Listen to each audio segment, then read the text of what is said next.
Et puis, c'est son fils qui est célèbre. Mais non. Mais être une mère, c'est exceptionnel, c'est... Marie, c'est une femme ordinaire comme toi et moi. Tu peux me croire, je la connais depuis qu'elle est haute comme ça. C'est mon amie d'enfance. Quelle chance tu as! Femme, permets-moi de la fourche, juste un instant. Non, non, non. Marie ne va pas très bien aujourd'hui.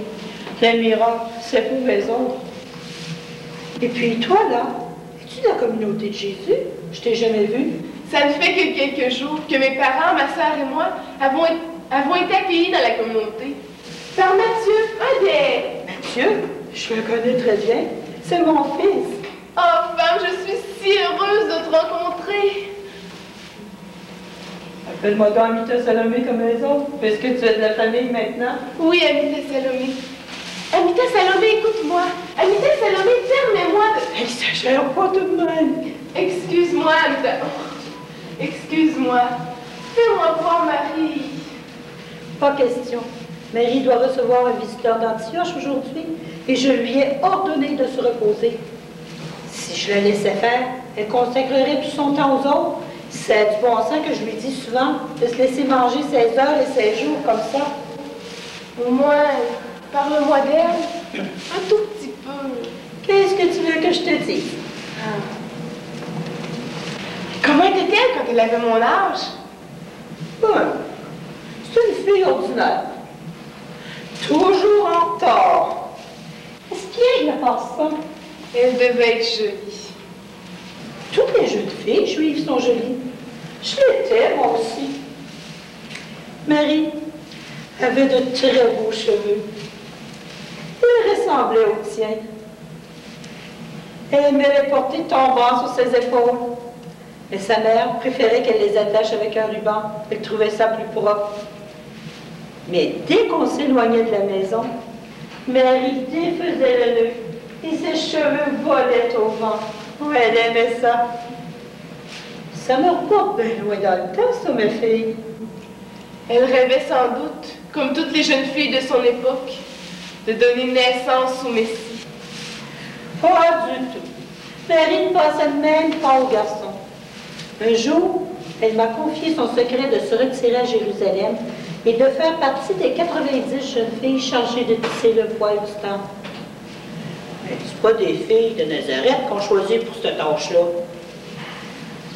Comme tu peux voir, je suis pas le bon Dieu. Il lui a confié une tâche encore bien plus honorable. Oh, ma fille, retourne chez toi. Tu reviendras le lendemain du prochain sabbat, célébrer avec nous le repas du Seigneur. Tu la verras à ce moment-là, je te le jure. Phil. Je pense que c'est l'homme d'Antioche qui s'amène. C'est accoutrement là. C'est pas un juif qui porterait ça. À bientôt, Amita Salomé.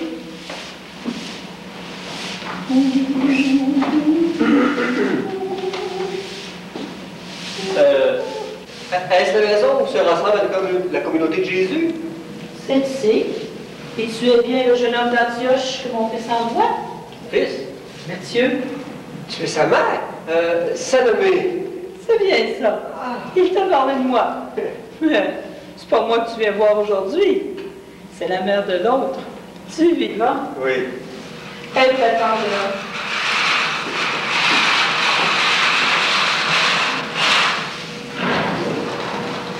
Je te salue, femme. Marie, c'est le jeune homme que Mathieu t'a parlé hier. Je m'appelle Luc.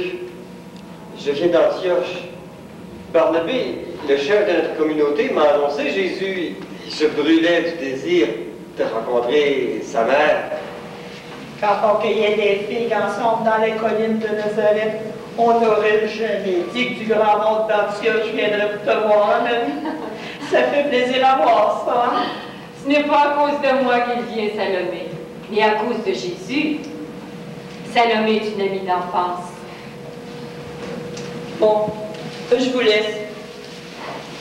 Monsieur m'a dit que ce jeune homme avait bien des questions à poser, Marie. Femme, je voudrais t'exprimer toute ma reconnaissance pour l'honneur que tu me fais de me recevoir sous ton toit.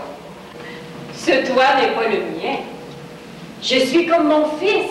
Je n'ai pas une pierre où reposer ma tête. Cette petite chambre est attenante à la salle de réunion de la communauté.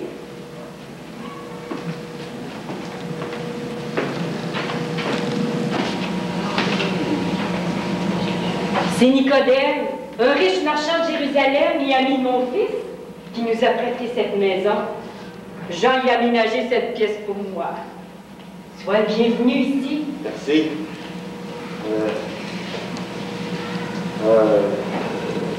Je suis si ému que je ne trouve plus les mots que j'avais préparés dans ma tête, dans mon cœur. Mon enfant, je ne suis qu'une simple femme, usée par les fatigues et les angoisses de la vie. C'est Dieu qui m'a donné un rôle spécial dans son plan de salut. Je n'y suis pour rien. Le Seigneur fera aussi de grandes choses par toi. Soyons simples. Parle-moi comme tu le ferais avec ta mère. As-tu encore ta mère? Oui. Intéressant. Elle demeure à l'Istre. Alors, tu vois, ce sera facile. Mathieu et Jean m'ont parlé de toi. Ils m'ont dit de bien belles choses sur ton compte. C'est vrai? Ça me fait plaisir. J'espère ne jamais les décevoir. Ils m'ont parlé un peu de ton projet. Explique-le-moi. Avec plaisir. Tu sais que je suis médecin.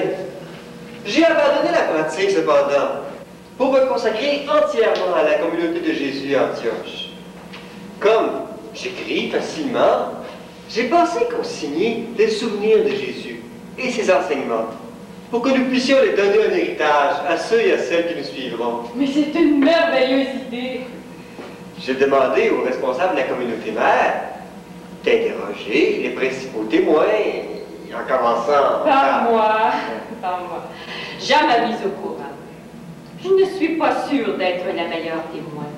J'ai très peu participé aux activités apostoliques de mon fils. Il y a dans la communauté des gens beaucoup mieux placés que moi pour te parler de lui. Je t'en recommanderai. J'ai même invité 2 femmes qui viendront te rencontrer aujourd'hui, si tu le veux bien. Certainement. Mais toi seul peux me parler du bébé Jésus, de l'enfant Jésus, et de toutes ces années passées dans l'ombre et le silence à Nazareth. Le bébé Jésus. C'était un bébé superbe, joufflu, plein de santé. Quand il buvait goulûment le lait de mon sein, c'est ma vie qui passait dans la sienne.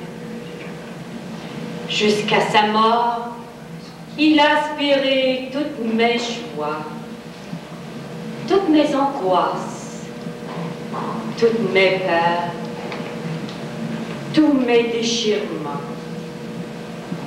Il a bu mes larmes, il a bu mon sang. Jusqu'à ce matin de printemps où il a transformé mes pleurs en perles d'espérance. Tante Marie? Ma tante? Lélita, excuse-moi, j'étais perdue dans mes rêves. Luc, je te présente ma petite nièce Lélita. Elle est la fille de mon neveu Jacques, que tu as sans doute rencontré.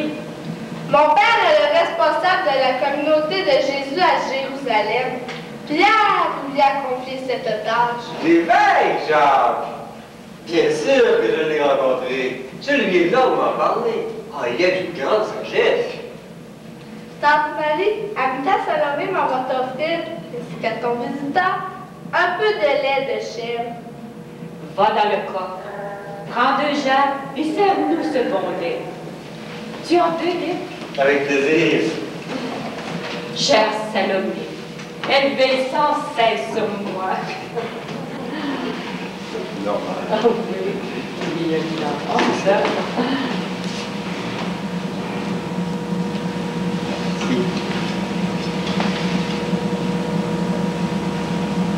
Merci.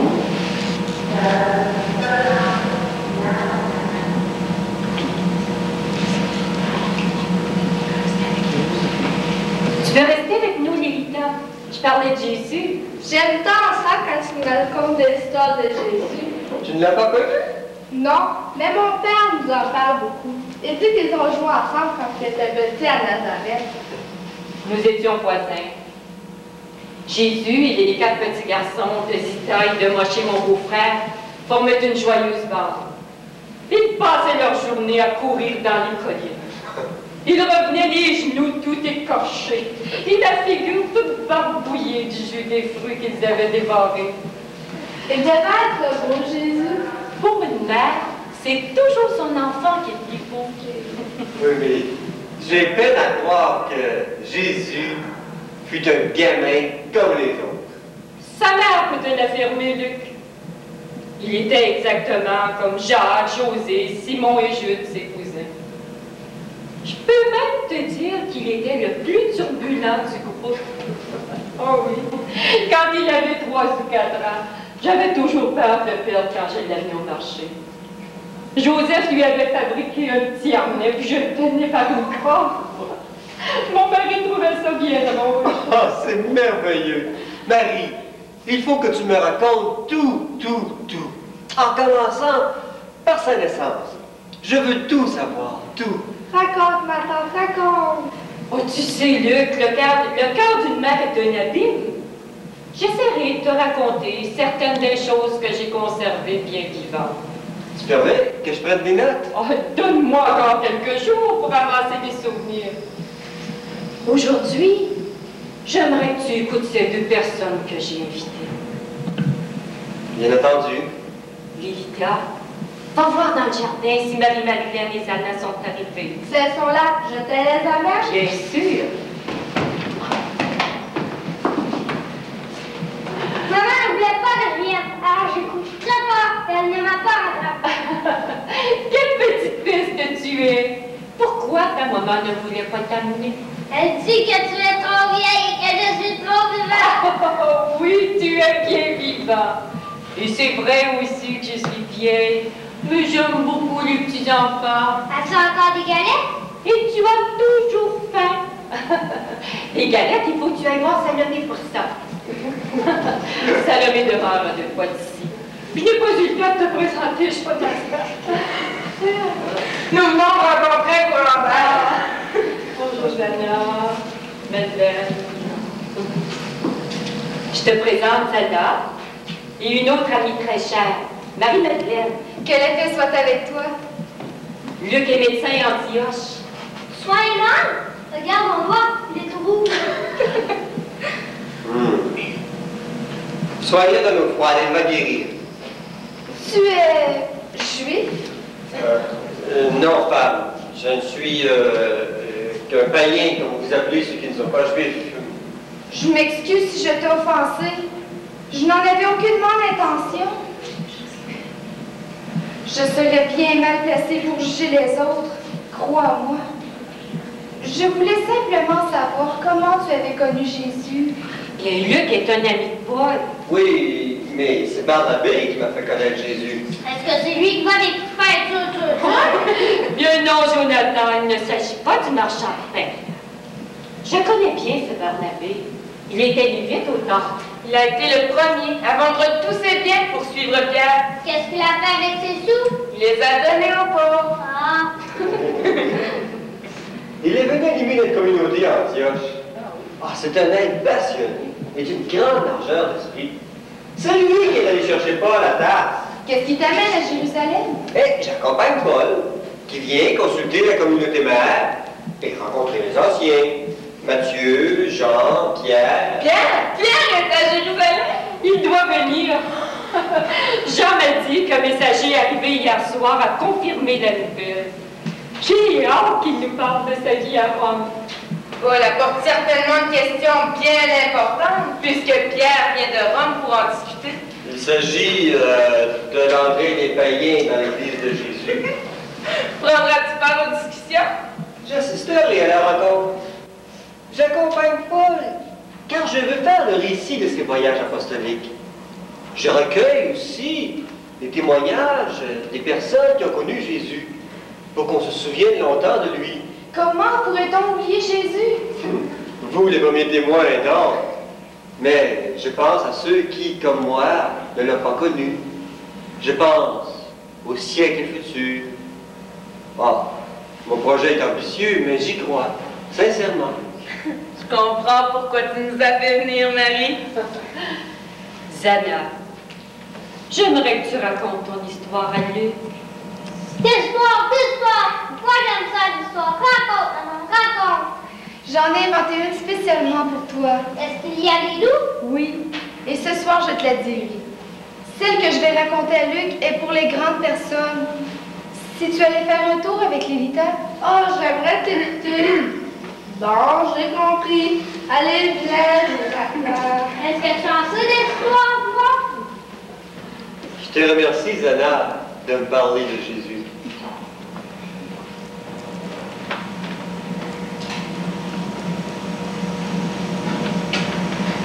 Marie, c'est difficile. Je n'ai pas dormi de la nuit. Ta demande d'hier a fait remonter tout mon passé que je m'applique à oublier. La honte me saisit encore. Jésus ne t'a pas condamné, mon ami. Que peuvent contre toi tous les jugements humains? Et ici, il n'y a personne pour te juger. Je ne voudrais pour aucun cas forcer tes confidences. Je ne te pose qu'une question. Ton témoignage aidera-t-il quelqu'un à faire confiance en Jésus? J'en suis convaincue. Jésus a fait de moi une autre femme. Je voudrais crier au monde qu'il est ma paix et mon espérance. Alors, je t'écoute.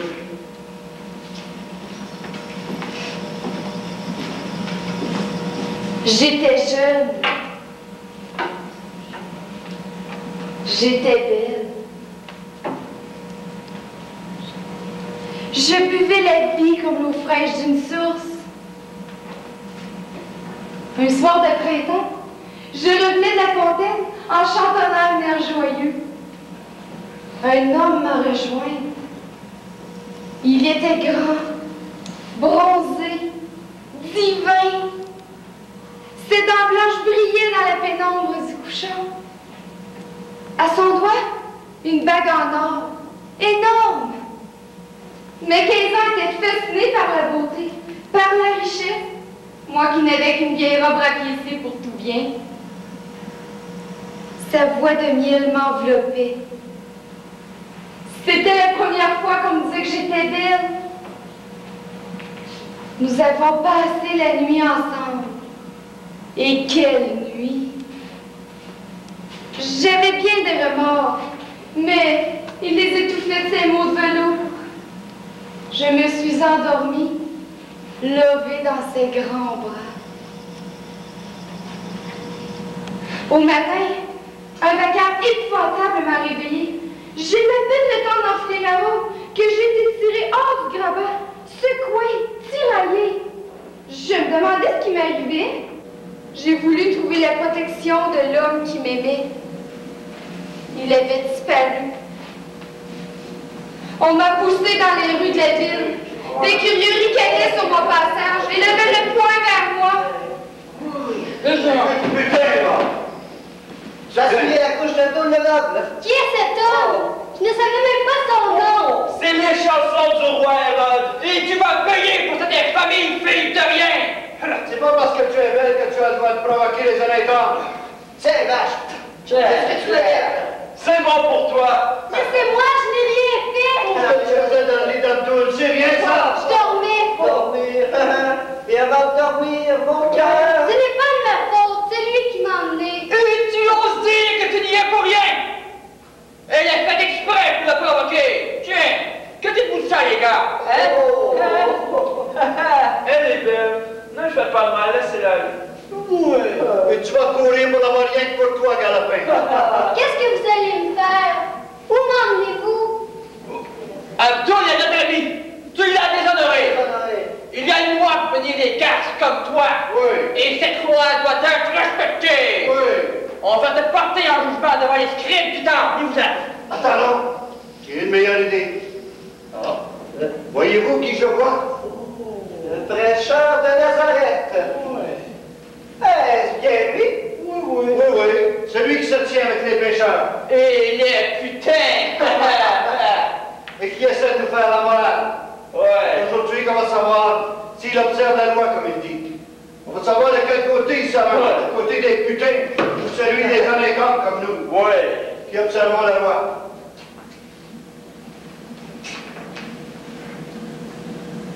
Mais, cette femme viendrait de surprise en train de commettre un adultère. Oui.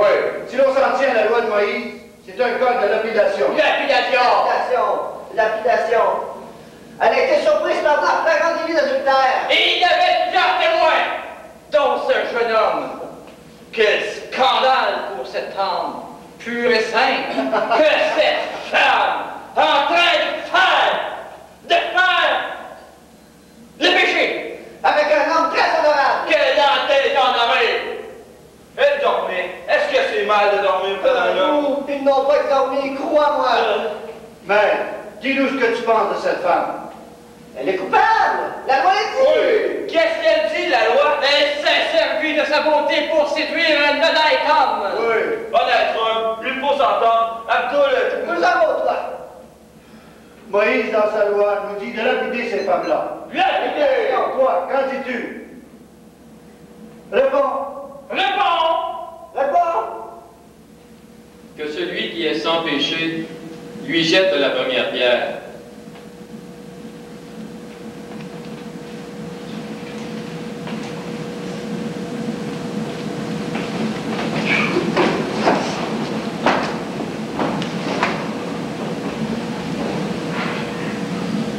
Eh bien, femme, où sont passés tes accusateurs? Personne ne t'a condamné? Personne, Seigneur. Moi non plus, je ne te condamnerai pas. Lève-toi et pars tranquille. Ne recommence plus.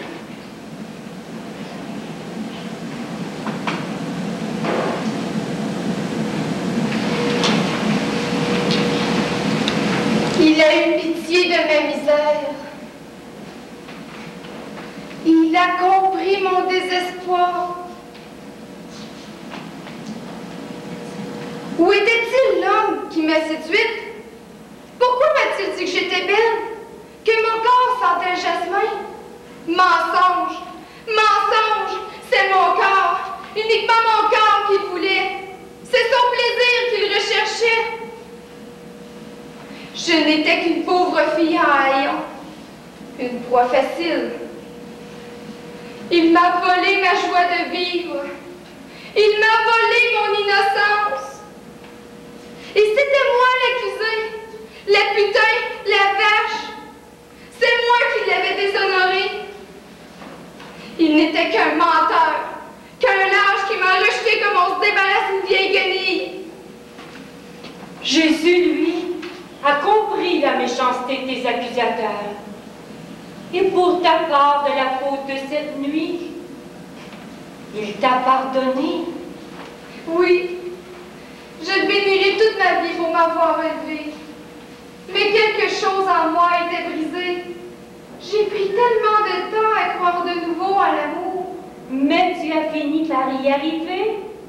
Jonathan n'en est-il pas la preuve? Jonathan, mon fils. Le fils chéri de Zana et de David. Jonathan, David, mes deux amours. C'est vrai, Marie, j'ai retrouvé la capacité d'aimer grâce à Jésus. Je m'excuse de m'être laissée aller ainsi, mais parfois, j'ai un goût amer qui me remonte à la gorge. Je me trouve bien ingrate envers Jésus en ces moments-là. Il y a des blessures tellement profondes qu'elles ne peuvent plus se refermer. Tu n'as pas à te culpabiliser pour ça. Anna, ton témoignage m'a profondément ému. Il révèle ton sens de la justice et ta dignité. À travers ton expérience, j'ai découvert un Jésus sensible aux souffrances des sans-voix. Ton témoignage aidera, j'en suis sûr, d'autres personnes à travers les âges à mettre leur confiance en ce Jésus qui ne condamne jamais, mais qui relève. C'est vrai, Luc. Et je sais de quoi je parle. Moi, j'avais des robes somptueuses et de beaux bijoux. Mais j'étais beaucoup plus misérable que toi, Zana. On a abusé de toi. Moi, j'ai volontairement offert mes champs. Toutes les deux, vous aviez tant d'amour à Oh, donner. d'amour, j'en avais d'amour à donner à tous ceux qui payaient bien. Mais ce n'est pas ça, Aimé. Tu le sais bien, Madeleine. Grâce à Jésus, j'ai appris l'amour. L'amour gratuit. L'amour qui fait grandir. L'amour qui purifie. L'amour qui mène à des matins de printemps insoupçonnés. C'est inouï. Luc, tu connais les événements de l'aube de Pâques? Oui, le tombeau vide, l'apparition de Jésus aux apôtres. Et aux femmes. Raconte, Madeleine, je suis certaine que Luc ne sait pas tout. Sais-tu à qui Jésus s'est révélé en premier? Ben, Paul m'a dit que c'était à Pierre. À des femmes, Luc. À Jeanne, l'épouse de l'intendant d'Hérode. À Myriam, l'épouse de Jacques. À Salomé, Celle qui t'a reçu ce matin. et à deux femmes pécheresses, Luc. À Zana et à moi. Oui, Luc, à Zana et à moi. Paul ne t'a certainement pas parlé de nous. Parce que le témoignage des femmes est sans valeur chez les Juifs. Tu comprends? Et comment donc? Nous avions passé la nuit chez Madeleine à pleurer ensemble et à parler de Jésus. De commun accord, nous avons décidé d'aller au tombeau dès les premières lueurs de l'aurore afin de parfaire l'embaumement. On se demandait comment on ferait pour rouler la pierre du tombeau. Salomé a demandé à son fils de venir avec nous. Mathieu, introuvable. Alors, on a décidé de faire confiance à Yahvé. On avait peur.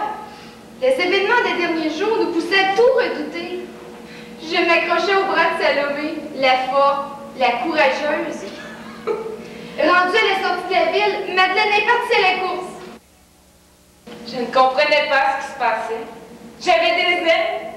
Je voyais à peine le tracé du petit sentier, mais je courais sans trébucher. Le soleil se levait derrière le mont des Oliviers. On respirait les parfums humides de l'aurore. J'ai traversé le petit jardin que Joseph d'Arimathie cultivait aux abords du tombeau. J'ai levé les yeux. La pierre était roulée. Affolée, je suis entrée à l'intérieur. Le corps de Jésus avait disparu. Je suis revenue sur mes pas. La silhouette d'un homme se détachait dans le soleil levant. C'était le jardinier.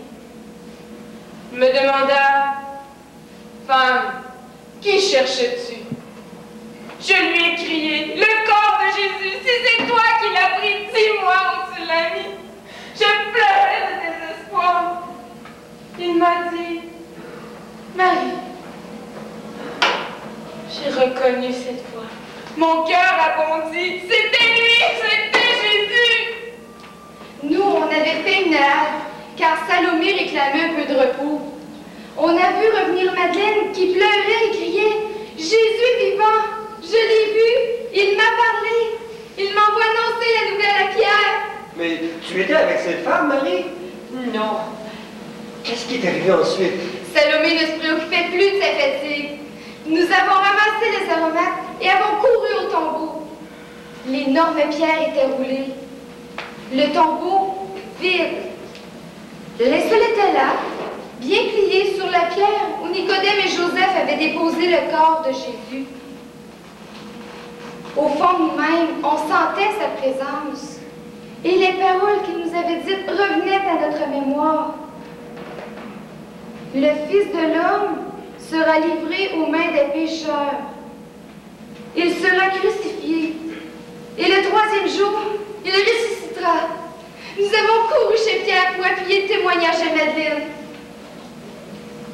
Qui mieux que des femmes pécheresses, sans voix, pouvaient répandre la bonne nouvelle de la libération de la mort et de la souffrance. La bonne nouvelle. La bonne nouvelle. Dans la langue grecque, la bonne nouvelle se dit évangile. J'écrirai l'évangile et je proclamerai avec vous que Jésus est vivant, que son amour s'étend aux païens comme aux juifs, aux pécheurs comme aux saints, aux riches comme aux pauvres, aux hommes comme aux femmes. Mes petits enfants, mon âme exulte de la résurrection de mon Fils. Il est ressuscité. Il est vivant. Je le sens bouger encore dans mon ventre. Aussi longtemps qu'il y aura une femme sur la terre, elle bénira le nom de Dieu pour nous avoir associés de si près à son œuvre d'amour et de libération.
J'ai l'impression que nos discussions seront animées.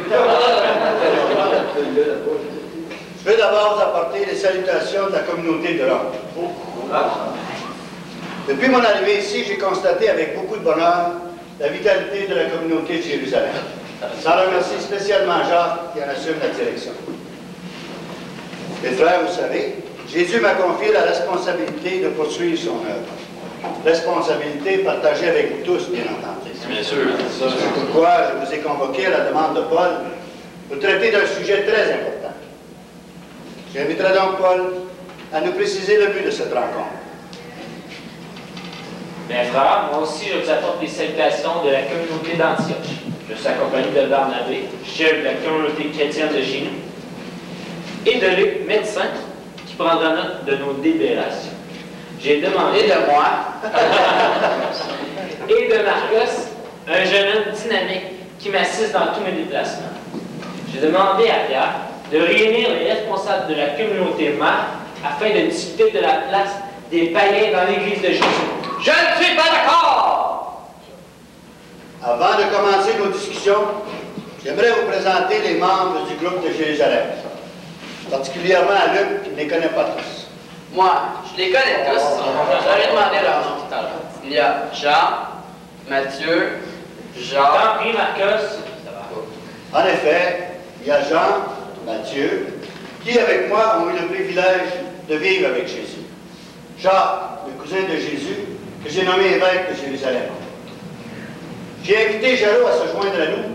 Il est le porte-parole d'un groupe de Juifs baptisés qui veulent apporter leur point de vue sur un sujet aussi délicat, celui dont nous parlerons aujourd'hui. Et je vous remercie de me donner d'assister à votre rencontre. J'essaierai de rendre compte le plus fidèlement possible de vos décisions. J'aimerais compléter la présentation que Pierre a fait de ma personne. Je vais vous dire que je connais très bien la loi, puisque je suis un ex-pharisien. Je me suis fait accompagner par mon fils, Henri, très versé dans l'histoire de notre peuple, et qui pourra jouer plus tard un rôle important, j'en suis assuré. Un digne fils de son père, ouais. Je demanderai donc à Paul et Barnabé de nous préciser le motif de la rencontre. Vous connaissez Antioche? Moi pas. Moi non plus. Je suis jamais sorti de Jérusalem. C'est bien plus gros que Jérusalem. Et c'est plus propre aussi. Antioche est la troisième ville en importance de l'Empire romain, après Rome et Alexandrie. C'est un carrefour, donc une cité cosmopolite. Qu'est-ce que ça veut dire? Où il y a des gens qui viennent de tous les pays. Vous avez commencé votre prédication auprès de quel groupe? La communauté juive est très importante. 50 000 personnes. C'est là que nous avons prêché Jésus d'abord. D'ailleurs, quand je suis arrivé, envoyé par Pierre, j'ai découvert une communauté judéo-chrétienne très florissante. Leur chef, Simon de Cyrène, Simon le Noir, Lucien de Cyrène et Monaën, le propre frère d'Hérode, y avaient fait un travail remarquable. Mais nous avons appris que vous baptisiez des païens et que vous nommez des femmes responsables de communauté. Les femmes sont des créatures de Dieu comme nous, les disciples de Jésus comme nous. Oh, c'est le même esprit sur elle et sur nous.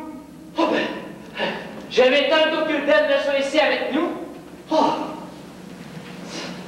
Quant aux païens, moi et Barnabé, dès notre première rencontre, nous avons fait leur projet de leur faire connaître Jésus. Nous avons un bon nombre de prosélytes. Qu'est-ce que ça veut dire? Il promet pour l'avenir. Un prosélyte, Harris, c'est quelqu'un qui n'est pas juif, mais qui pratique les observances de la loi de Moïse.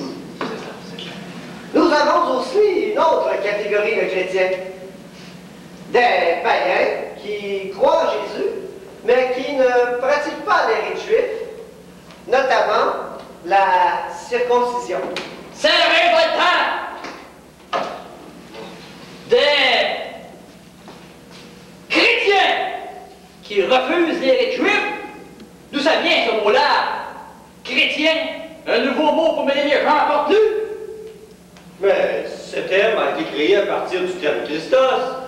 Chrétien signifie disciple du Christ. C'est sûrement toi, je suppose, qui a inventé ça, monsieur l'intellectuel? Paul Barnabé et moi, nous avons présenté ce terme à toute la communauté qui l'a accepté. Comme ceux qui devenaient disciples de Jésus n'étaient pas... Et donc à le devenir! C'est honte d'être juif!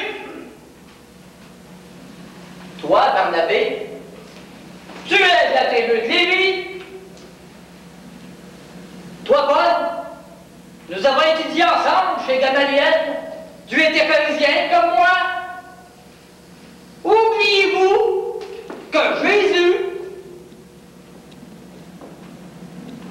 en qui vous croyez, en qui nous croyons, était juif? Moi, je ne suis pas juif. Et tu es baptisé. T'es-tu fait circoncire? Je suis juif, j'avoue, et j'en suis fier. La question n'est pas là. On ne peut exiger d'un Cypriote, d'un Grec ou d'un Égyptien qui se fasse juif pour suivre l'enseignement de Jésus. Car être juif, c'est appartenir à un peuple, à une autre race. Je comprends très bien le sens de ton intervention, mais tu te rappelles, Pierre, toi aussi, Jean, ce que Jésus a dit à la Samaritaine? Le salut vient des Juifs. Oui, c'est juste. Le juif a été comme l'échafaudage indispensable pour bâtir l'Église. Mais une fois la construction faite, l'échafaudage n'est plus nécessaire. Qu'est-ce qu'il est en train de construire? Un beau bateau pour les naïfs. Il ne faudrait pas oublier cependant tout ce que nous devons au judaïsme. Voilà. Jésus lui-même est un fidèle observateur de la loi de Moïse. Qu'on se rappelle cette manifestation sur le Tabor où Jésus s'est montré glorieux entre Moïse et Élie, la loi et les prophètes. Jésus lui-même a dit: je ne suis pas venu abolir la loi et les prophètes, mais les approfondir. C'est tout à fait juste. Les Juifs, disciples de Jésus, donnent un nouveau souffle de vie à la loi, aux rites et aux traditions juives. Mais est-ce là la mission que Jésus nous a confiée? Raviver les traditions juives?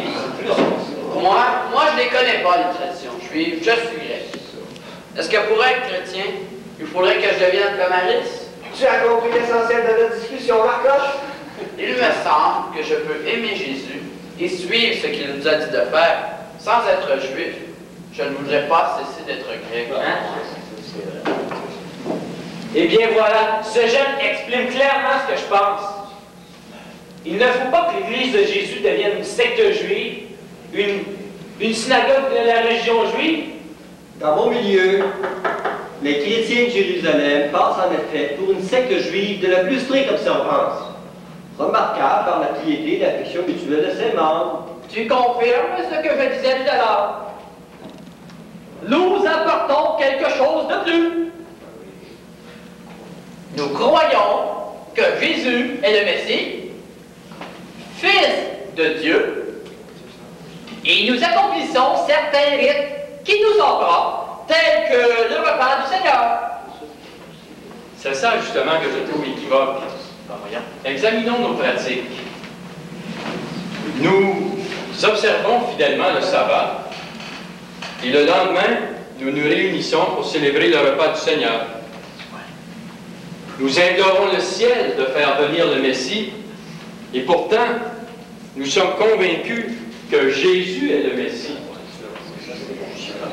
Nous disons des prières où nous demandons de casser la tête de nos ennemis, et le lendemain, nous récitons « Pardonne-nous nos offenses comme nous pardonnons à ceux qui nous ont offensés ». On juxtapose deux religions. Deux religions? C'est comme si on voulait prendre le large, ainsi que Jésus nous y a invités, sur le lac de Galilée, mais on ne coupe pas les amarres. On va aussi loin qu'on peut au bout de la corde, mais on est retenu parce qu'on a peur de couper. Alors, on veut se couper de la loi? Ce n'est pas la loi qui justifie. C'est quoi? C'est la foi. La foi rendue efficace par les œuvres.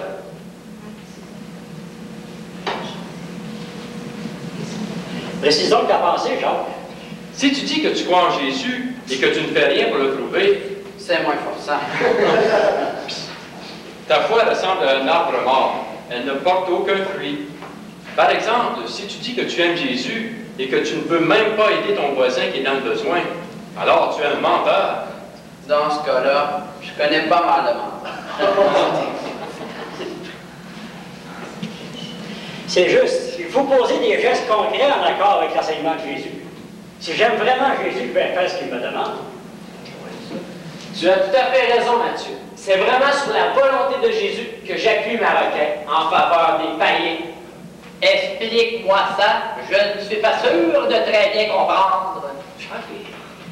Quel a été le dernier message de Jésus avant de monter au ciel? Allez enseigner à toutes les nations. C'est clair, il me semble. Il nous faut aller vers tous les peuples pour être fidèles à la volonté de Jésus.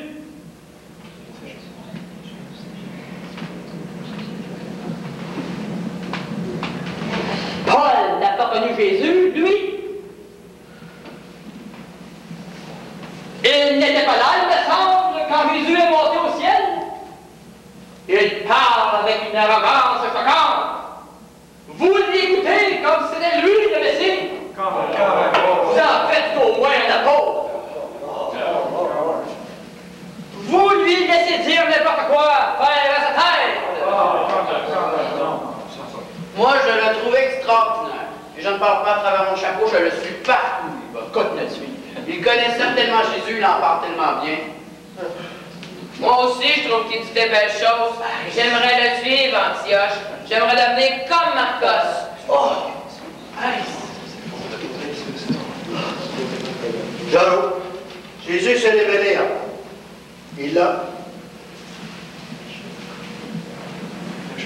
Il a choisi comme nous, autrement. Nous n'avons pas à contester sa mission.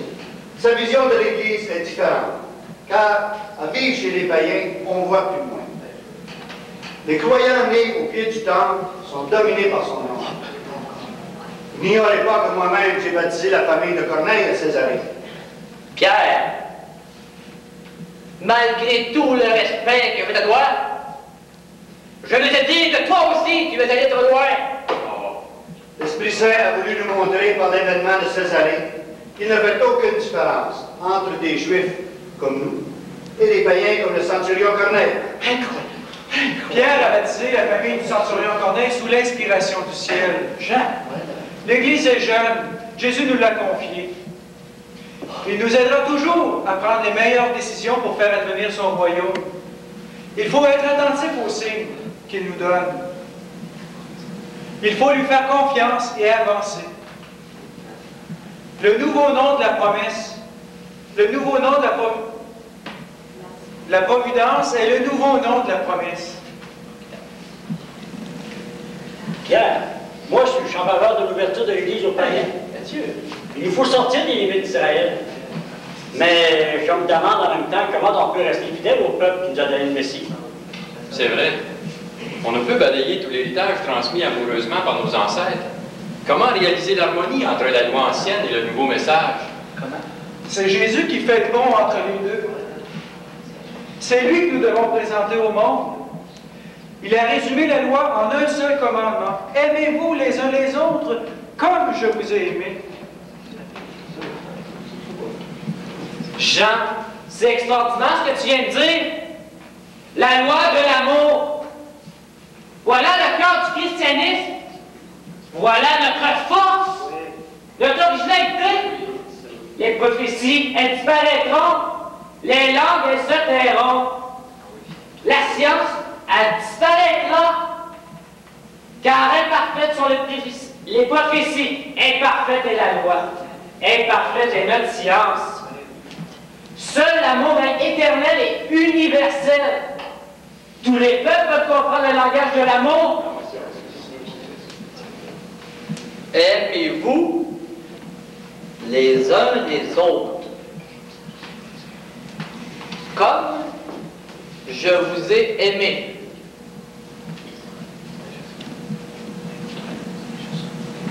C'est à cause de ce commandement que je suis disciple de Jésus. C'est la langage là, je comprends, moi aussi. C'est pas trop tôt. Mes frères, vous savez, Dieu m'a choisi et m'a confié le soin de veiller sur la destinée de l'Église. La loi d'amour de Jésus nous a ralliés. Je proclame donc ceci. Il nous paraît bon à l'Esprit Saint et à nous d'accueillir les païens dans nos communautés. Chrétienne! Puissions-nous vivre ensemble dans l'harmonie, dans l'amour. Amen. Amen. Amen. Mes frères, aujourd'hui, les murs de cette salle éclatent et l'Église s'agrandit aux dimensions de l'univers. Coupons les amarres, gagnons la haute main. Oui. Jésus a encore le dernier mot.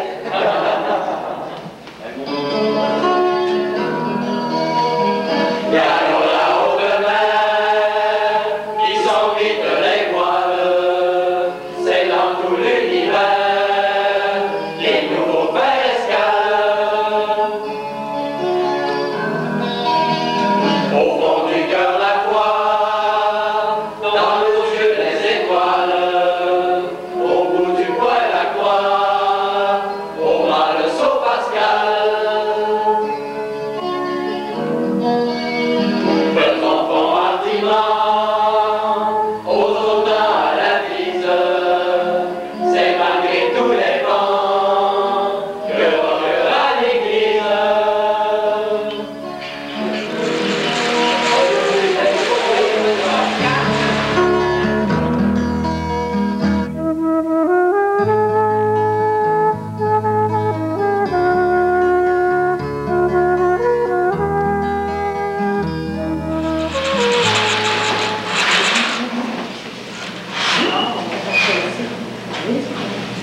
Ah, ces figues! Elles sont pleines de fourmis rouges. Elles viennent sûrement de Rome. Tout ce qui est mauvais vient de Rome. Heureusement que les voyageurs les rapportent nos puces en échange.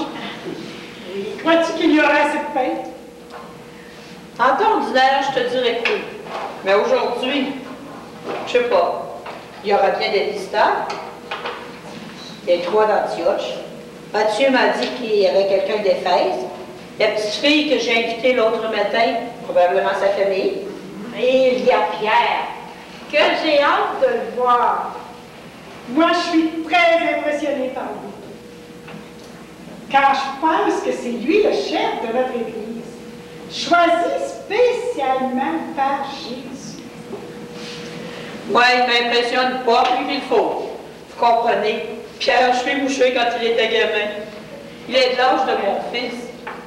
Son père et mon mari allaient à la pêche ensemble sur le lac. Myriam, est-ce que tu le connais bien, toi? Assez bien. La famille de Jacques était très liée à la sienne. Nous allions assez souvent à Capharnaüm pour la visiter. Ça nous a beaucoup surpris quand il a abandonné son métier de pêcheur pour suivre Jésus. Comment ça? Vous n'aviez pas confiance en lui? C'est pas ça. Pierre, c'était un gros travailleur, mais il ne parlait pas beaucoup. Il n'exprimait jamais ses sentiments. Puis, sans en parler à personne, il s'est laissé émouvoir par la prédication de Jésus et il l'a suivi. Ce n'est pas une question d'émotion, mais d'appel. Toi, Myriam, tu as dû sentir cet appel-là puisque tu as suivi ton mari. C'est Jacques qui a reçu l'appel, pas moi. Tu as dit le mot juste, Salomé. J'ai suivi. Ça n'a pas été facile pour moi, vous savez, de décider si je restais à Nazareth ou bien si je viendrais ici avec Jacques. Heureusement que Marie m'a aidée. Je suis heureuse maintenant de mon choix. Jacques, c'est l'un des 12. Non, non. Tu veux parler de Jacques, le frère de Jean, notre cher martyr?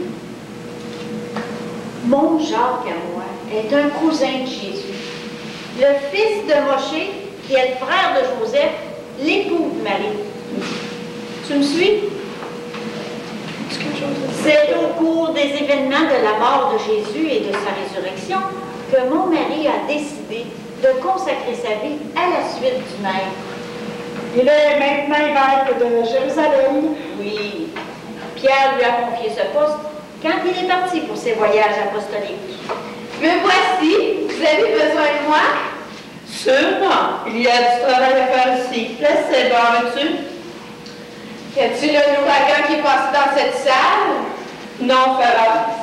Mais le chef de notre église, ils ne sont pas traversés en ménage, comme tu peux voir.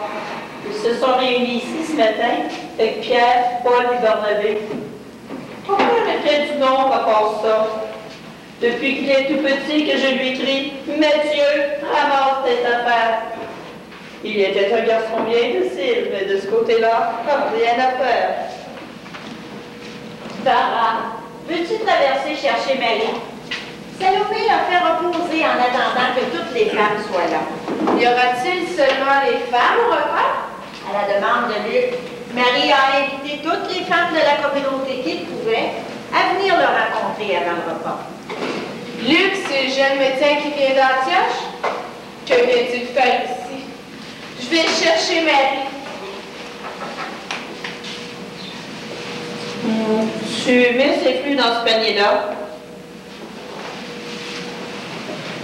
Le fromage ici. Regarde ce que Nicodème nous a fait parvenir. Dis bon, oui. Il y a des femmes qui vont apporter du pain et du fromage. Soyez bénis. Que ça suffira. Soyez bénis, mes amis. Vous êtes toujours en train de travailler pour les autres. Ah, bonjour, Hortense. Comment vas-tu? Marie, la paix de Jésus t'accompagne. Je vais bien, toujours en forme. J'ai tellement d'actions de grâce à chanter pour ce que ton fils a fait pour moi. Marie, pourquoi tu convoquais spécialement les femmes au repas?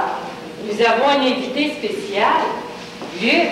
Myriam m'a annoncé la nouvelle. Que veut-il, celui-là? Il veut écrire l'histoire de Jésus. Il aimerait ce que Jésus a fait pour nous. Oui. Moi, je n'ai pas connu Jésus. Je ne pourrai pas parler. Tu écouteras. Tu ne manques jamais une occasion de dire ton mot. Tu écouteras aujourd'hui. Anita Salomé, est-ce que je pourrais poser des questions? On verra. Tiens, en voici d'autres. J'envie ce jeune fille. Moi, je n'ai pas eu de jeunesse. Venez, venez, on va avoir un visiteur. Qui?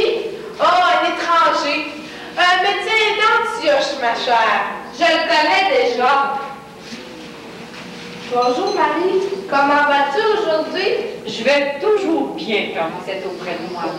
Votre jeunesse me réconforte.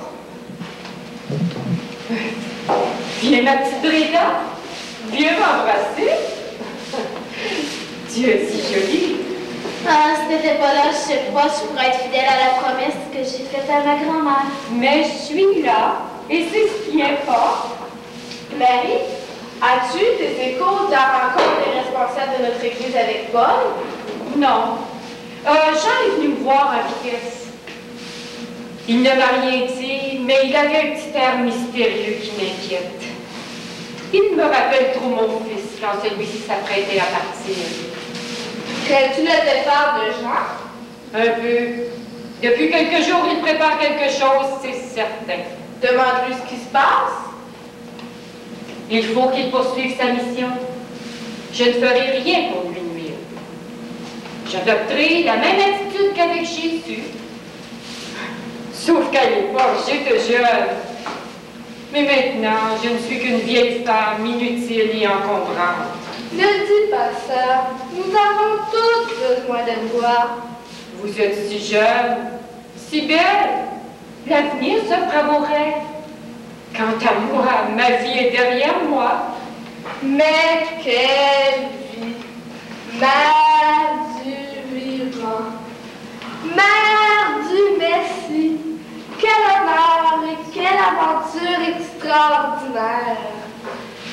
Écoutez les jeunes, moi je sais ce que Marie a vécu.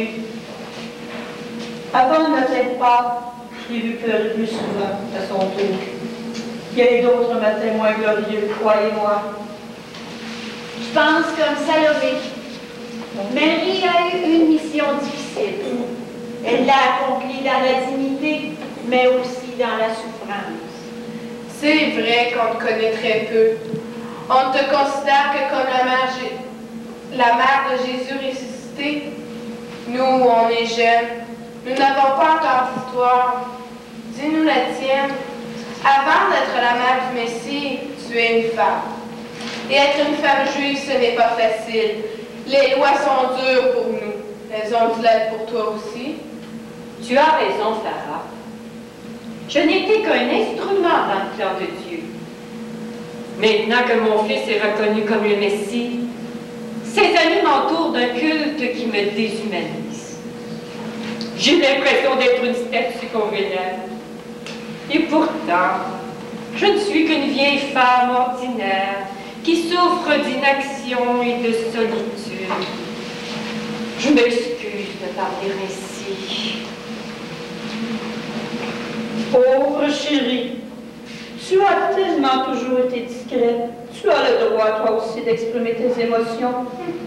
Une femme peut-elle s'abaisser à exprimer ses émotions sans passer pour une personne faible et sans caractère? Moi, je trouve notre société injuste. La femme est toujours là, silencieuse, effacée, impassible, comme si elle ne participait pas, elle aussi, aux grandes réalisations de notre peuple. Si Dieu a voulu que son fils naisse d'une femme, c'est qu'il a voulu insister sur l'importance de son rôle social. Tu n'as été qu'un instrument, dis-tu? Peut-être, mais une cheville indispensable voulue ainsi par Dieu. 5 longues années dans l'ombre. Ma souffrance n'a pas été d'avoir vécu dans l'ombre. Ma souffrance s'est appelée inquiétude. Un jour, vous serez mère.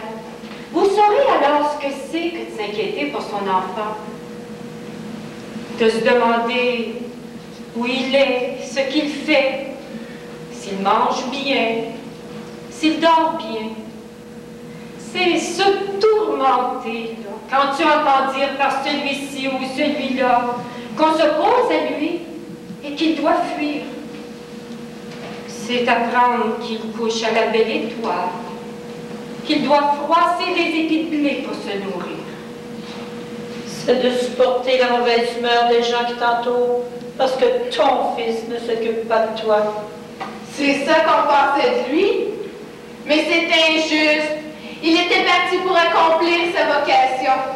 Il avait quitté sa maison, son village, pour aller sur les routes prêcher l'amour, le pardon, la joie. Et pendant ce temps-là, on le méprisait. Il était appelé à rayonner au-delà de la boutique de son père. C'était facile à comprendre, il me semble. Les gens de Nazareth auraient dû se réjouir plutôt que de le blâmer. On comprend ça maintenant. Mais à l'époque, ce n'était pas évident. Après la mort de Joseph, tout ce qu'on considérait, c'était que Marie était veuve et mère d'un fils absent. Être veuve, est-ce une honte? Avoir un fils rabbi, est-ce une honte? La mauvaise humeur des personnes qui t'entouraient, ça devait augmenter ta solitude. J'ai été chanceuse tout de même. Moshe, mon beau-frère et son épouse ont bien voulu me garder avec eux. Par commodité, ils sont venus s'installer chez nous parce que la maison aménagée par Joseph était plus grande. Mais ta belle-sœur Zita a tout fait de prendre ta place dans la maison. Ah, je lui ai laissé peu à peu une autorité que je n'avais plus la force d'exercer, ni le goût peut-être. Toutes mes pensées étaient tournées vers mon fils. J'étais à l'affût de la moindre nouvelle. Tout ce que j'en savais m'arrivait par les autres. Mais ce qui me faisait le plus mal, c'était les jugements qu'on portait sur lui. On le blâmait d'avoir abandonné sa mère. On riait de ses prétendus dons guérisseurs. On l'accusait de courir après la renommée. Lui, le gars de Nazareth, qu'on avait vu grandir. Marie ne parlait pas. On interprétait mon silence comme une manière hautaine de me distinguer des autres. On disait que je savais ce que faisait Jésus, où il était, mais que je ne voulais pas leur en parler. Jésus ne faisait rien pour te sortir de là? Il ignorait tout. Je ne lui ai jamais parlé de mes peurs, de mes angoisses. J'avais tout accepté. C'était ma manière à moi de mener à sa mission. Voilà le rôle de la femme. Tout accepter, puis se taire. Tu as accepté quand tu as su que ton fils avait été vendu par Judas, son ami. Tu as accepté quand tu as su qu'on avait arrêté Jésus. Tu as accepté quand tu as vu ton fils porter sa croix. Tu as accepté quand tu l'as vu suspendu entre ciel et terre, criant son abandon. Je te respecte, Marie. Je t'aime, mais je ne te comprends pas. Moi, je n'accepte pas que tu parles ainsi de mon père. Il n'a pas voulu Jésus se condamner à mort. Il n'a pas voulu faire la paix dans ma vie. Non, mon père n'est pas ce que vous pensez. C'est un père tendre, aimant. Dès qu'il passait près de notre village, il courait à la maison et venait m'embrasser. Il avait toujours quelque chose pour moi. C'est lui qui m'a donné cette toupie. Il l'a fait de ses mains. Est-ce qu'un homme qui a fait une toupie comme celle-là à sa petite fille est un traître, un méchant, un tueur? Qui est ton père, Breda? Je suis la fille de Judas. Viens dans mes bras, monsieur. T'es ma petite fille à moi. J'ai promis à ta grand-maman de te protéger et de t'aimer comme elle t'aimait. Compte sur mon amour. Breda, je ne voulais pas te faire de peine. Oh, que je suis maladroite. Je t'aime, Breda. Compte sur mon amitié. Je ne connaissais pas ta douleur. Si on mettait nos souffrances dans la même urne, on éviterait de les accroître par nos maladresses. Et une souffrance partagée est beaucoup moins lourde. La solitude, ça nous ronge par le dedans. Toute vie humaine a sa part de solitude. Les femmes, surtout, sont seules. Raison de plus pour développer entre nous une complicité. Une confiance qui nous tiendra debout malgré tout. Maintenant, vous connaissez mon secret. Je me sens mieux. Je vous en prie, restez mes amis. J'ai si peur. Je traîne le secret, la mort de mon père et la fuite de ma mère depuis mon enfance. J'en puis plus, moi. Je ne serai plus jamais seule. J'ai promis à ma grand-mère, sur son lit de mort, de rester dans la communauté de Jésus. Mais si vous savez ce que ça me demande de courage et de volonté, c'est ici surtout que mon père est le plus présent, parmi les amis de Jésus. Personne ne le nomme, mais tout le monde pense à lui. Le juge l'accuse, je le sais. J'aurais le goût de fuir aussi, comme ma mère. C'est vrai, Breda, que nous ne parlons jamais de Judas. Le silence de ceux qui l'ont connu exprime bien plus une peine qu'une condamnation. Jésus a pardonné à Pierre qu'il l'avait redit, lui. Peut-être que ton père a eu un moment de repentir avant de mourir. Personne n'a le droit de juger du mystère d'une vie. Quel réconfort m'apportent les paroles de Jean. Compte sur moi aussi, ma petite Breda. J'ai tant d'amour à donner. Le jeune grec qui allait avec Madeleine et Zana et Jonathan sortant les calettes de Myriam. Que l'esprit de Jésus soit avec.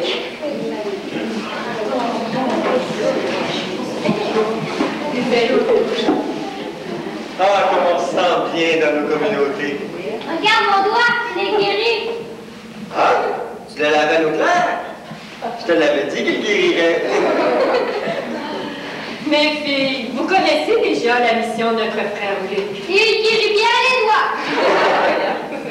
J'aimerais qu'ils vous connaissent tous. Voici Hortense. Elle a été guérie par Jésus, celle-là. Myriam, l'épouse de Jacques. Sarah, la fille de Mathilde. C'est ma petite fille. Ah oui, c'est vrai. Brenda, une de mes protégées. La fille de Judas. Les autres, tu les connais déjà. Bonjour, Dame Salomé. Appelle-moi Anita comme les autres. Luc, Anita, ça veut dire tante. C'est une manière affectueuse pour nous d'appeler notre irremplaçable Salomé. Tu as assisté à la rencontre de ce matin? Ah oui, j'étais chargé de tenir par écrit les actes de cette réunion très importante pour l'avenir de notre Église. Y a-t-on parlé de la place des femmes? Quelqu'un a interrogé Paul à ce sujet, mais la discussion n'a pas été très loin.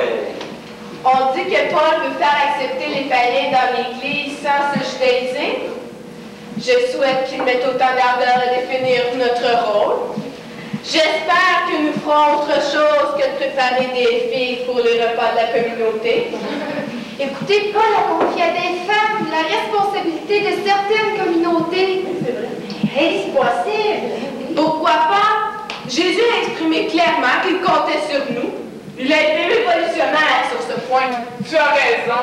Aucun rabbi n'a des femmes disciples. Nous avons accompagné Jésus.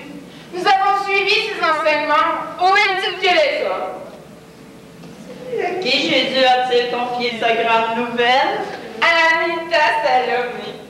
Luc a dit qu'il écrirait ce qui s'est passé au matin de Pâques quand nous sommes rendus au tombeau.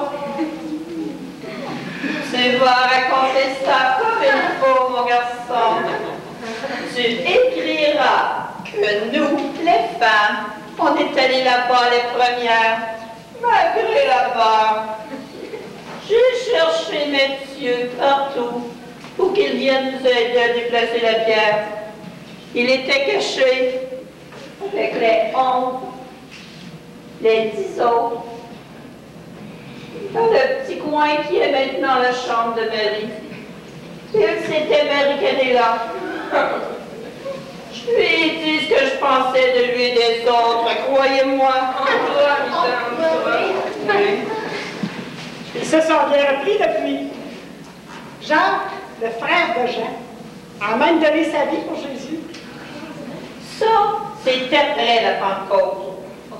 Le matin de Pâques, nous, on n'avait pas encore reçu l'Esprit, puis on est sortis pareil. J'aimerais avoir ta ferme, Anita Salomé. Je sais pas si j'en ai. Je veux dire, ta manière de raconter. Ça, on l'a pas, hein? Mais je voudrais bien qu'Hortense te raconte son histoire. Ça aussi, c'est une belle histoire que tu pourrais écrire dans ton livre. Tu m'as dit qu'elle avait été guérie par Jésus? C'est ça. Raconte, Hortense. Oh, j'aime ça! Belle histoire. Mais celle d'Hortense, c'est une histoire pour les grandes personnes. Encore quoi? Vas-tu me raconter une autre histoire comme celle d'hier avec des loups? Oui, même dans les histoires pour grandes personnes, il y a toujours des Elle est très courte et très belle, mon histoire. Jésus m'a redonné la vie. Tu es d'accord? C'était tout comme. Hortense, tu devrais nous raconter ce que tu as vécu.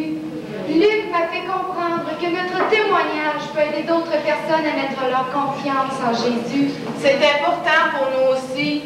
Nous n'avons pas connu Jésus et votre expérience nous aide à solidifier notre foi. Ce n'est pas toujours facile pour des jeunes de témoigner de Jésus. Nous comptons sur vous autres, nos aînés, pour nous stimuler et nous donner toujours plus de motifs de croire. Allez, raconte. Vous m'avez convaincu.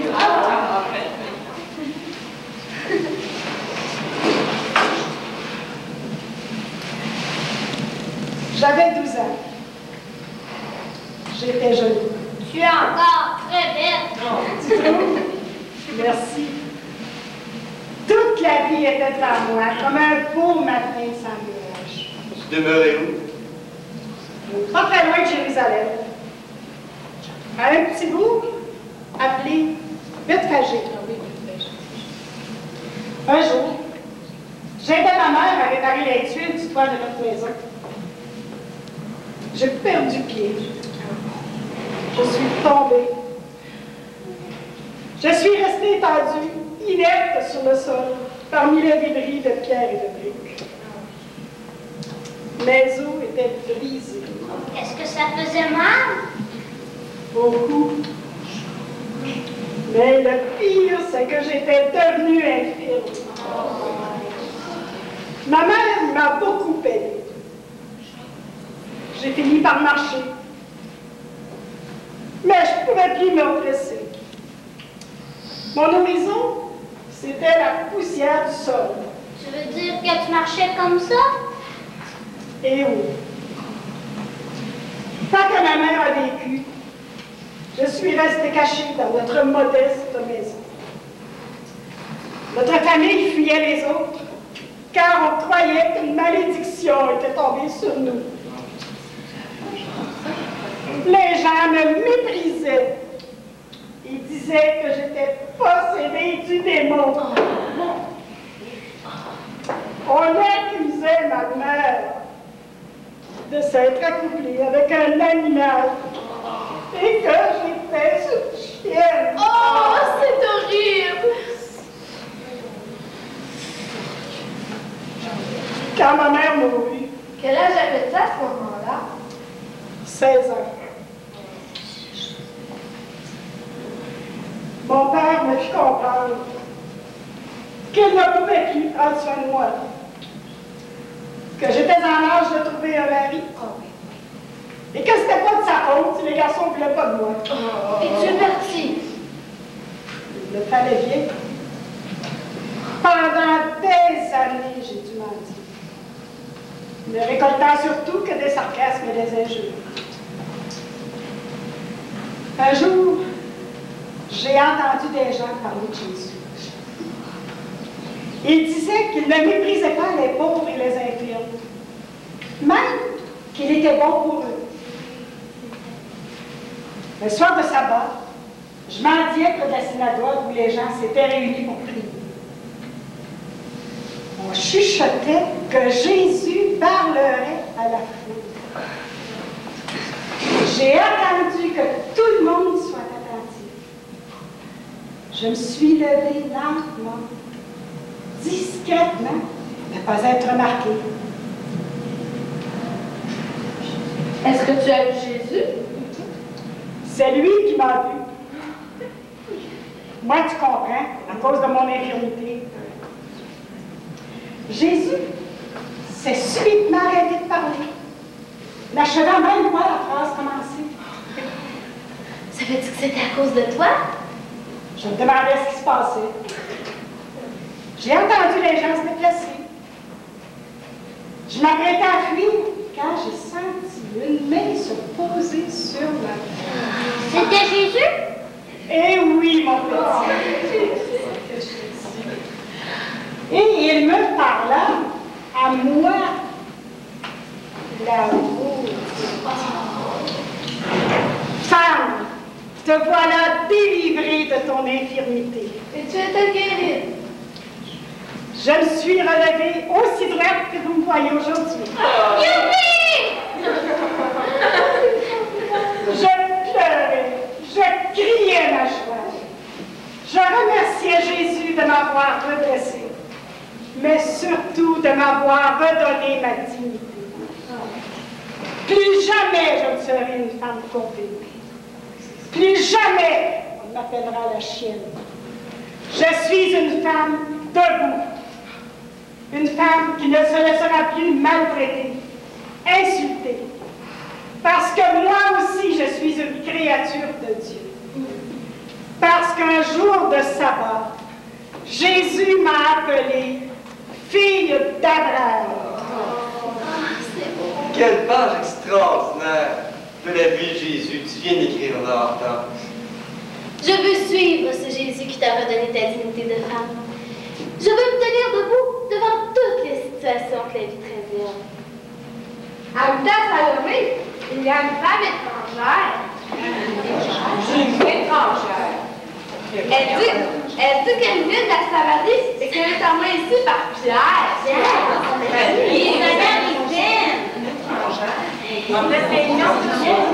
Qu'est-ce qu'on fait, Marie?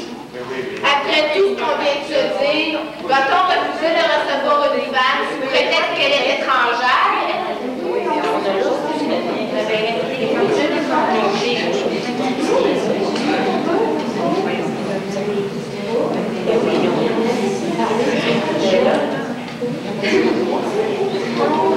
Mes filles, il faut que nos paroles s'accordent avec nos actes. Élida, va la chercher.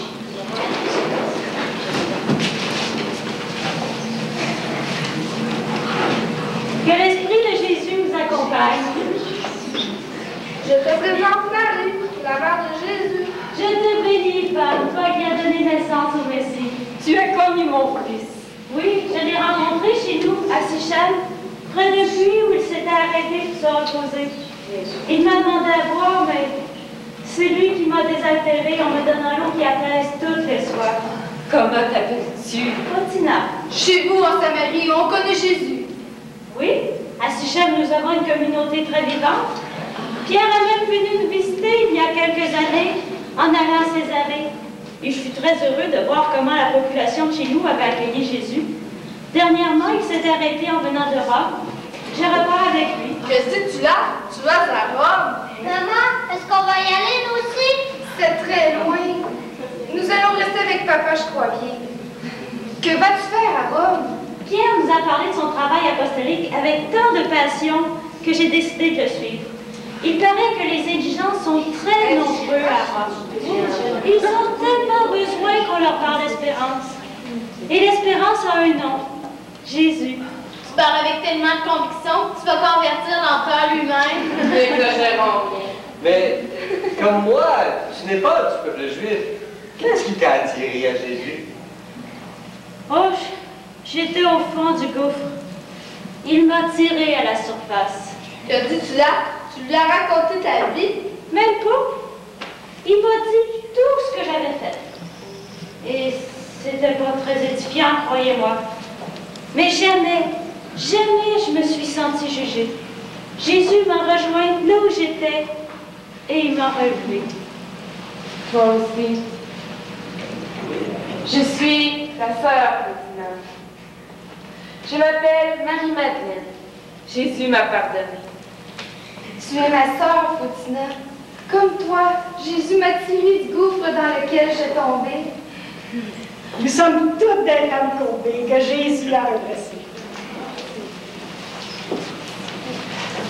Femmes, mes sœurs, Dieu vous demande à vous aussi, comme il l'a fait pour moi, de porter Jésus et de le présenter au monde. Et nous, les jeunes, dans tout ça, vous aussi, à votre manière, soyez des porteuses d'espérance. Mais comment on fait pour savoir que notre manière est la bonne? Personne ne s'approprie la certitude.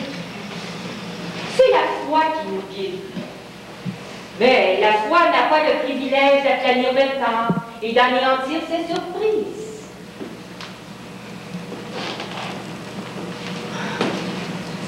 Toute ma vie, j'ai progressé dans l'ombre. Mais cette ombre n'a jamais été déserte. Même dans les moments les plus difficiles de ma vie.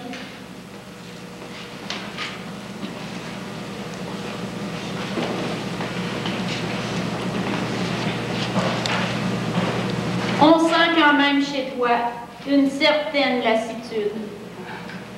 Je porte ma vieillesse comme un panier très lourd. Recluse comme je le suis dans ma petite chambre, je me demande ce que je peux bien faire encore pour mon fils. Et puis je me dis que ce n'est pas pour lui que j'ai vécu, mais par lui. Et j'appuie ma faiblesse sur la force de la communauté. Ce que moi je ne peux plus faire, Fatina le fait en partant vers Rome. Zana le fait en veillant avec amour sur son fils Jonathan et en lui parlant de Jésus. Marie-Madeleine le fait en recevant des mendiants dans sa demeure. Myriam et Salomé le font en donnant toutes leurs énergies à la vie de la communauté. Le témoignage ne s'improvise pas. Il ne se prépare pas à l'avance. C'est notre vie qui est témoignage. Ce sont les événements qui nous mènent sur le chemin de Jésus. Quand je suis allée puiser de l'eau, un chaud midi d'été, ce fut un hasard dans ma vie, mais Dieu m'attendait. Il m'a vite fait comprendre que je me brûlais les ailes à courir à gauche et à droite pour tenter de combler la soif d'amour qui me dévorait. J'ai compris qu'il n'y a pas de hasard. Jésus est au bout du chemin et il t'attend. Tu ne crains pas cette nouvelle vie qui s'offre à toi? J'ai pris tellement de risques insensés dans ma jeunesse. Je veux vivre maintenant dans le roc de l'espérance et de la foi. L'amour fait prendre de beaux risques. Pierre arrive. Pierre, nous t'attendions pour célébrer avec toi le repas du Seigneur. Je te salue, Pierre. Nous avions tellement hâte de te voir. On ne reconnaît plus le mien, Mita. Mita, as-tu servi des bonnes galettes? Tu vois, il aime les galettes, nous aussi. Ah oui, je sais. Quel bonheur de revenir à Jérusalem. De marcher sur les pas de Jésus. C'est retrouver la ferveur des premiers jours. Jérusalem restera toujours la source.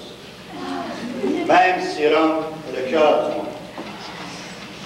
Bonjour, Madeleine. Pierre, je suis si heureuse que tu sois avec nous. Vite, parle-nous des résultats de vos délibérations. Luc ne nous a rien dit. Il a voulu te laisser le privilège de nous annoncer la nouvelle. Eh bien, encore une fois, nous avons fait confiance à l'Esprit Saint. Il nous invite à couper les amarres et à prendre de l'âge. C'est merveilleux. L'Église de Jésus s'agrandit aux dimensions de l'univers. La Samaritaine ne sera plus une étrangère, mais une chrétienne. Luc ne sera plus un païen, mais un chrétien. Tu vois, Marie, Jésus continue son œuvre. Il veut bien se servir de nous, pauvres humains, pour aller porter son message à travers le monde. Il nous invite maintenant à être missionnaires. J'en suis toute bouleversée. Je le vois, quitter notre humble maison de Nazareth, un matin de printemps. Sa silhouette se découpe dans le soleil levant. Il part, sans se retourner. Moi, sur le seuil, j'ai le cœur serré. Je sais que mon rôle est terminé. Pour lui, tout commence. Il marche vers Pierre le pêcheur, à qui il va confier son Église. Vers Jean, à qui il donne sa mère. Il s'avance vers Marie-Madeleine, vers Zana, à qui il apprend à aimer. Il demande à boire à Fatina, qu'il désaltère. Il redresse Hortense. Il choisit Jacques, Paul, Matthieu. Il appelle Barnabé, Luc. Il offre sa tendresse à Myriam, à Salomé. Il ouvre le chemin de l'avenir à Sarah, à Breda, à Lévita. Il caresse le tout petit Jonathan. Marie, Viens avec moi par-delà la mer. Nous avons besoin de toi. Viens nous donner Jésus. Qui es-tu? Je suis Eunice. Je vis à Éphèse. Je suis venue te chercher. Je rêve. Marie, viens avec moi.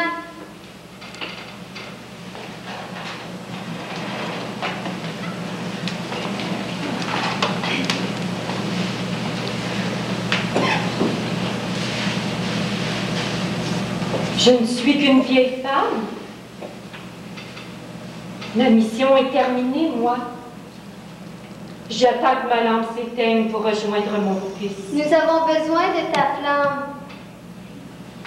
Je ne peux abandonner Jean. Jésus me l'a confié.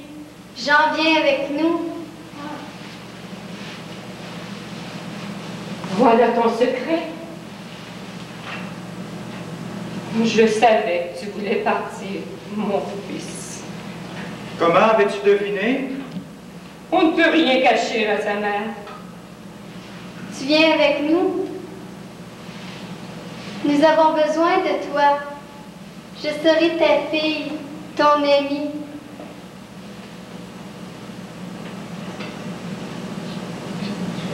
Je ne suis qu'une vieille dame. C'est moi qui ai besoin d'être soutenue. Que veux-tu que je fasse pour aider les autres? Je ne suis que la vieille dame de Jérusalem. Ta présence, mère, sera un témoignage pour toute l'Église.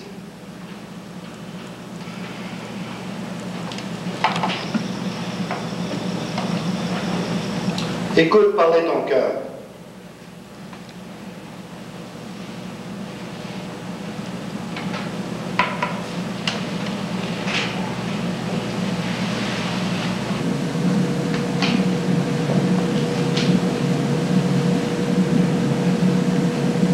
Je pars.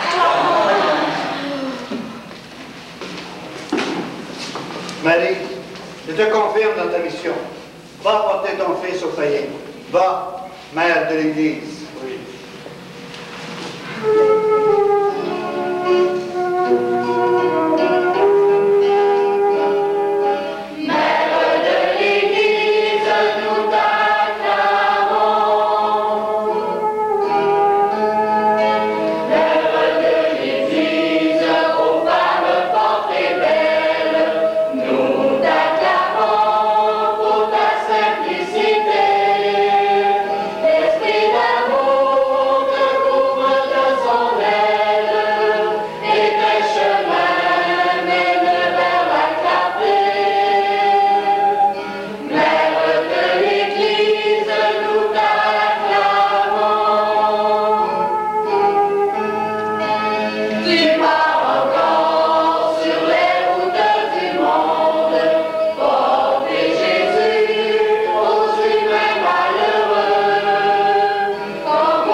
On applaudit.